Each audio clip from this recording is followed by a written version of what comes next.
Masturbation থেকে নিজেকে বাঁচাতে পারছি না, এ থেকে বাঁচার উপায় কি? মাস্টারবেশন অশ্রুমৈথুন এটা কিন্তু সম্পূর্ণরূপে ইসলামী শরিয়ায় হারাম। বাঁচাইতে না পারলে যেটা করবেন, মোবাইলে আজেবাজে জিনিস দেখবেন না, খারাপ কিছু কল্পনা করবেন না, রাস্তাঘাটে চোখটাকে হেফাজত করে চলবেন, সবসময় লা হাওলা ওয়ালা কুওয়াতা ইল্লা বিল্লাহ পড়বেন। এটা নিয়ে আমার একটা লেকচারও আছে, প্রচুর ভিউ আছে এটা, এবং এটা ফলাফল পেয়েছে অনেকে।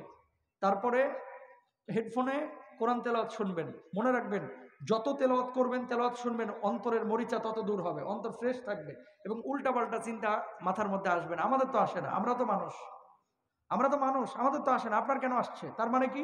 আপনি উল্টাপাল্টা জিনিস দেখেন, কল্পনা করেন। আল্লাহ বুঝদান করুক, আমিন বলেন।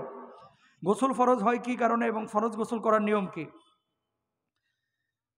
স্বামী স্ত্রীর সাথে সম্পর্ক করেছেন, একান্ত সম্পর্ক, শারীরিক মিলন অথবা স্বপ্নদোষ হয়েছে, এই সমস্ত কারণে, অথবা হাইজ নেফাস থেকে আপনি মুক্ত হয়েছেন, এই সমস্ত কারণে গোসল ফরজ হয়।